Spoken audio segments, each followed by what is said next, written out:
want him. Yeah, Let's get to this running back conversation now. Got to get to it, yes. So, there were 3 running backs that were franchise tagged.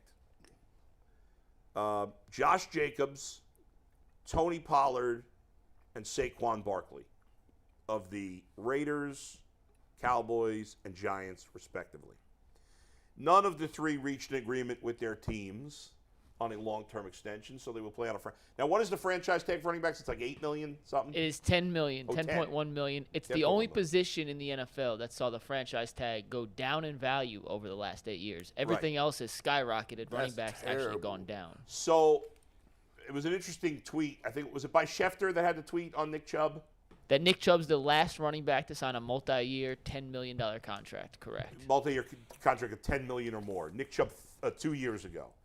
And I don't know if we're going to see many anytime soon. Maybe Jonathan Taylor, he's pretty young. And obviously a lot of the other running backs are speaking up in support. On the other hand, we've seen Ezekiel Elliott cut. We haven't heard of any legit interest. Kareem Hunt's out there. I haven't heard a single rumor about him with another team. There's some Dalvin Cook. Dalvin Cook got cut. There's interest there, it seems like. He'll get signed. He's still really good. Leonard Fournette's out there. Joe Mixon took a significant pay cut to stay in Cincinnati. What was the numbers on that?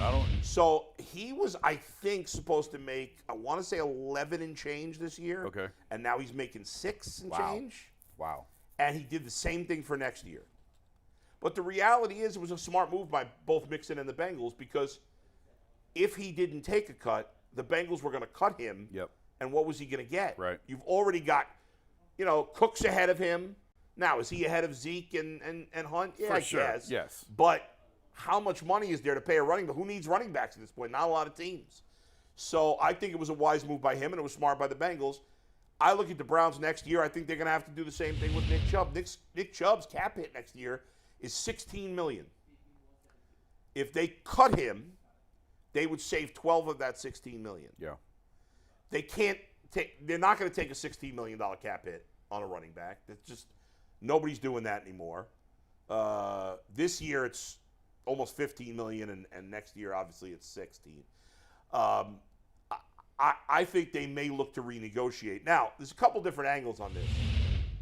Obviously the running backs are pissed. I get it. None of these guys are going to Pollard, Barkley, and Jacobs, they're all going to talk about holding out. There's no chance any of them are holding out into the season, I think. Because what are they going to accomplish by holding out? They're not all ultimately going to get the contract that they're looking for. They're not. None of them. And, Barkley's, I think, the youngest of the 3, is he?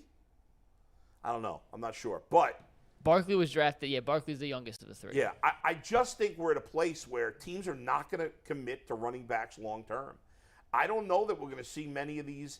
And the players can be as mad as they want. I mean, this might be something they have to deal with in the next collective bargaining agreement, find a way.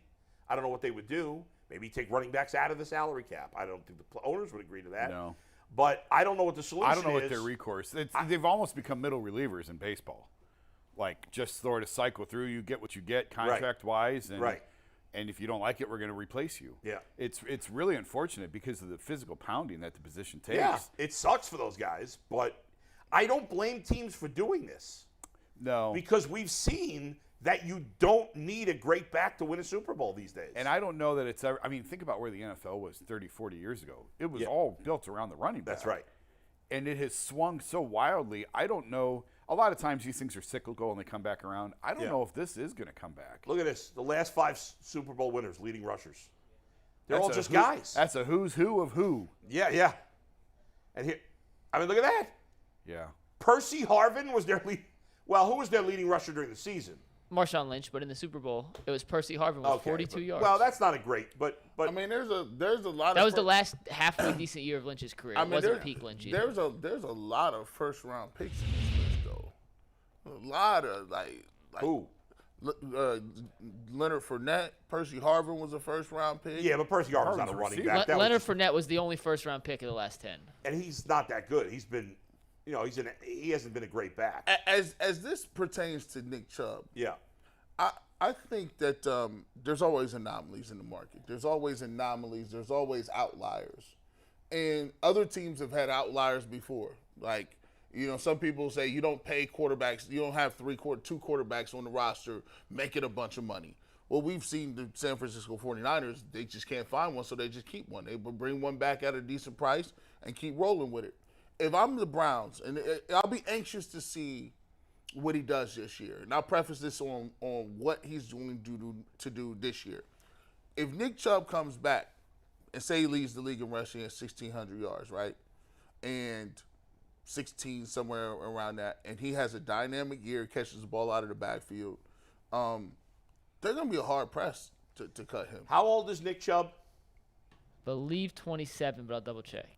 Because the Browns are in a tricky spot because Chubb he's 27. He turns 28 in December. Okay, so Chubb they're in a tricky spot next year because there's no way you want to pay a running back $16 million. Right. And in this climate of running backs, Nick Chubb's one of the best backs in the league. As you say, if he has another great year, he's not had a bad year in his career. Mm-hmm. He's been all-pro caliber every year of his career. But we all know where the cliff is. But the cliff usually for a lot of guys comes quickly, and it does around 28. So now, could they pay him a lot of money for 1 year? They might. If he has another great season, they might.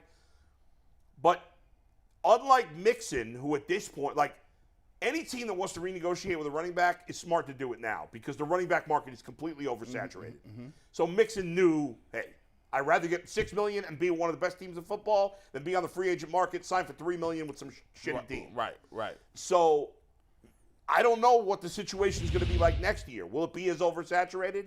Will there be a team out there that's willing to pay Nick Chubb more money?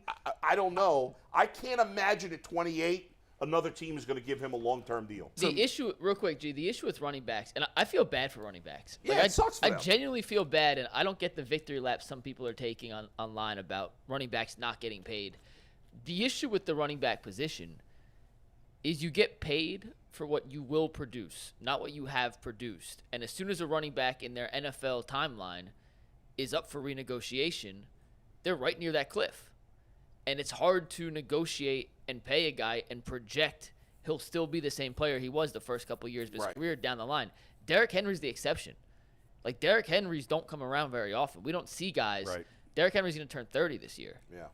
Don't have seasons like he had at 28, 29, historically speaking. It doesn't mean it's impossible. It's just unlikely. So I'm not sure what the fix is. Not adding them in the salary cap, I'm not sure if that's the only way. I think trying to figure out a fix at this point doesn't make any sense. The CBA's not up for a while. Nothing's going to change. No, I get that. I'm just saying, like, it sucks for running backs because I don't think it's going to change. No, it's not. But to Mike's point, you remember when Ezekiel Elliott, the talk was like they have to re-sign Elliott. They can't let him. They have to re-sign. Right. Did he live up to that contract at all? No, it was a disaster. No. See, what I would do. And he was at the top of the game. He was.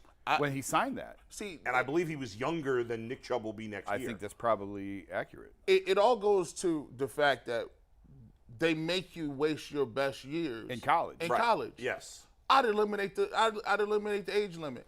Again, these are all good ideas, but nothing in this way is going to like running a running back. A lot of running backs could be in the NFL after high school, 1 year in college, or high school. Yeah. Like you're using three of your. Zeke Elliott was rushing the ball 400. Leonard Fournette rushed the ball crazy for LSU. I remember when Maurice Clarett was challenging this rule, and I think it was Brian Billick said, this can't happen. 19-year-olds are going to get destroyed by Ray Lewis. Ray Lewis will, I was going to say kill a man. Yeah, it's probably a bad choice of words. But I think the game has changed since 2002. These kids are coming out bigger, stronger, faster than ever before. And we've had Maurice on, and I think we've had this conversation with him. Who's the next guy that's going to challenge this? Because it's a labor issue. And I don't know how the NFL has gotten away with it for this long. It's crazy. Because it doesn't happen in baseball. It doesn't happen in the NBA. Like, at 19, you can go be a professional, but except in the NFL. And I can't believe that the attorneys have kept this to this point. I mean, it is the epitome of artificially capping a position. Yeah. Like, they're putting a floor on your wages, right? Or a ceiling on your wages. Because then they're going to say, well, you're 28. Well, listen, the rookie deal is 5 years. Now, I don't think. Well, if you're a first-round If pick. you're a first-round pick, that's 5 But years. even if you're a second-round pick and you're good, they're going to franchise you for 1 year. And then you're still done. Yeah, right. I don't think an 18-year-old can go to the NFL. I think that would be terrible. But In most cases, there probably are a few But even exceptions. still, you got to give that kid the choice. Like, why Right. are you not Right. giving him the choice? Tennis and golf players, right? They can go whatever. Well, they're not getting hit by All right, fair. 270-pound guys. Hockey, you can go. But hockey, you can go. But I just think if the NFL adopted the NBA policy of 1 year in college, it would totally destroy college football, which is probably why it hasn't happened yet. Yeah, there it because is. this destroyed college basketball. Football would be the same way. Although with what we're seeing with transfer portals and NIL and everything else, it's changing so drastically anyway. But imagine if you're 19 and you go in the NFL as a running back and other positions. But if you're 19 and you go in and you get that 3-4 year deal, now you're going back into free agency at 23, 24 years old. Huge difference. Huge difference. difference. But the flip side of that, how are you evaluating quarterbacks at 19 years old? It would be so much harder to try and evaluate a franchise quarterback. Oh, God, Which is probably another reason why it hasn't happened. And there's a lot of people that you'd be forced to have to look at him because you would say, like, he's 19. We can't find a guy like this anywhere else. We need to get a quarterback. I wonder if we'll start seeing, especially with guys able to make money through NIL. Yeah. If somebody's like a great freshman running back, he says, I'm going to sit 2 years. So, Bull, Yeah. it's interesting. There was a kid, his name's Caden Blue. He was the #1 high school recruit at the running back position in Texas when I was there. He sat out his senior season. He had already committed to Texas, just sat out his senior season. Oh, in high school? High school, his senior season of high school. Yeah. He committed to Texas. I want to double check. I think he's transferred twice already. Okay. But he sat out his senior season of high school to save some wear and tear on his legs. Right. He had already committed. Right. You can And sit out decided your senior year of there's high no school. point, You can sit yeah. out 2 years of college. If you're that good, I mean, you'd have to be really special. I'm not saying a lot of guys could do that, but when you kind of spin it back and you go to the Browns, I think if you look at I don't know, you guys agree with me, but Yeah. over the last, since 99, there's two players that are head and shoulders beloved. One of them is getting a gold jacket in a couple weeks, right? You can't say nothing. Listen, he's a stand-up dude. You can't say nothing about him. Joe Thomas is good forever. The second guy has to be Nick Chubb. I hear you, but we've seen iconic play. Tom Brady left the Patriots. Joe Montana left the 49ers. But they Adrian Peterson, did he leave the Vikings? Why do I feel like he played for somebody else? but that's Didn't Adrian Peterson play for somebody else? Yeah. he played for Yeah, 1,000 for like 10 teams. Yeah, 10 teams. But sometimes people are special. No disrespect to Adrian Peterson, but he's not Nick Chubb.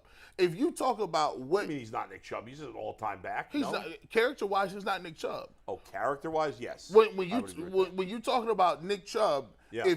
we preach a bunch of stuff about sports. We want guys to hand the ball back to the ref. We don't want them being in the street in the club. We don't want them having a bunch of kids. We don't want them having tattoos and all kind of crazy stuff. Nick Chubb is the epitome of everything that you tell people you Yes. want football players That's to be. true. Yes. And to a certain extent, that should be worth something. And if I'm the Cleveland Browns, Yeah. I'd find a way between me and Nick Chubb. We gonna say, listen, there's certain people that we're not gonna put in another uniform. I just believe Nick Chubb should be one of those guys. I hope that's the case. I wonder by next year if they could find a way to knock down the guaranteed money next year and spread it out. That's the only way he stays. Right, Is I if he think- restructures the deal. They're not paying him $16 million And I think next he year. might, I mean, I don't know. I think he might be open to that. What the hell do I know? I don't know the man personally.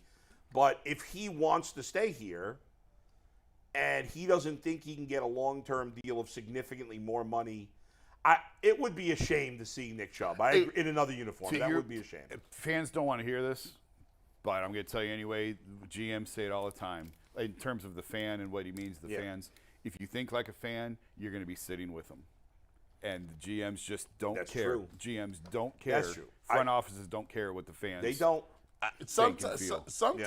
sometimes I look at it like this, and I give you this.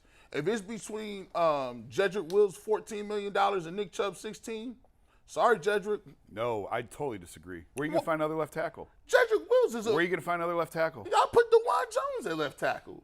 Jedrick Wills is you look at his grades, He is below his market value. But the position's more valuable. It's supply and demand. He's not. You just drafted another tackle, right? G, wait, G. Let me ask you a question. I asked Earl this before the show today. In a world where Nick Chubb doesn't exist, how many yards does Jerome Ford rush for this year? Given the fact that I like the offensive line, probably. You're walking in the trap. Probably. He set the trap. No, listen, I'll give it probably 1,100. I don't know. I haven't seen enough of Jerome Ford. I'll give him 1,100. I think so. Real quick. So the fact, and I'm just playing devil's advocate here. Yeah. Nick Chubb last year with Jacoby Brissett at quarterback for 11 games rushed for 1,500 yards. Yep. If you think Jerome Ford's going to rush for 1,100 in a world where Nick Chubb doesn't exist, that means essentially you're paying $16 million or $15 million, which is the difference between Nick Chubb and Jerome Ford for 400 yards. But no. But that's what Minnesota did, right? Dalvin Cook's better than Alexander Madison. And Alexander Madison's way more proven, though, than Jerome Ford. And who's Minnesota's GM? Where did he come from? Cleveland. Yeah. Go ahead, G. But I will give you this, though. Like I'm saying, there's other things that count. That's true. That is very true. Like Jerome Ford, that's cool. This is Nick Chubb we're talking about. I do think Nick Chubb in the locker room accounts for something. That makes a little difference. In the end, you can't. The bottom line is he is not going to get paid $16 million. We can say whatever we want. We all want him here. Nobody wants Nick Chubb gone. There's no way they're going to pay him $16 million. I'll be stunned if they do it. But I think they will try to keep him and maybe even pay him a little more than they would another running back because of how special he is. But in the end, and I got by the way, Andrew Berry's an analytics nerd. He's gonna let him go if he has to. Well, by the way, I just look at it in this value, in this sense. If you can get him to come back at a lower cost or whatever the cost may be, you restructure it. Hell, they had to restructure Amari Cooper's deal. Hell, they're going to have to restructure Deshaun Watson deal again. Well, but those are not pay cuts. This would be taking a pay cut. Now, here's the thing. I don't know what Nick Chubb is going to say. I don't know, because who knows? He might feel disrespected and say he got to roll out. Right. But the Browns would be foolhardy in my estimation to say we're going to already go into next year thinking we're going to get rid of him without knowing what he does on the field. I don't think they're going to do that. I don't think they're going to just say he's definitely gone next year no matter what. That doesn't make any sense. Some analytics people be like that. It's the number. Yeah, I mean, at that number, I just don't think there's any way he plays at that number. But they'd be silly not to want him back at a lower number. That would make a lot of sense. As for the current running backs, they're just going to be out of luck.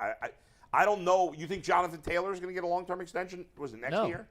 No, I don't think until there's an amendment to the CBA or a way to do. I don't think we're going to see another running back. For the owners to change anything. No, I know that's what I'm saying. So I don't think until there is some widespread league-wide change, running backs. What if every running back said we're collectively holding out? All of them. They'd go to the XFL and find the best 5 from the XFL and the best 10 from the Boogie would be taking carries. And it would never happen. The NFL, the second string guys would break rank. The players' union in the NFL has always been by far the weakest union, and that's why they've been so dominated by the owners in negotiations. And that's why basketball players and baseball players have more power, because they haven't caved as much as the football players have. And the crazy part about this is, it's so crazy. We'll have people that are fans that will argue against guaranteed contracts. Will argue against it. Even though it's the most brutal sport, they use you up and then tell you to take a pay cut. But when it comes to players holding out, they don't like it. When it comes to players saying, listen, we need to be at least guaranteed what we get, right? No. Because fans only care about their team winning. That's it. That's the reality. I think if you meet guys on a one-on-one basis, then you'd feel differently. But if you guarantee, there is no reason. There's no unheavenly reason why football contracts are not guaranteed. And if they were guaranteed, we wouldn't have no problem with this, because Nick Chubb would get his money. Y'all gonna get your money regardless. At the end of the day, you're done.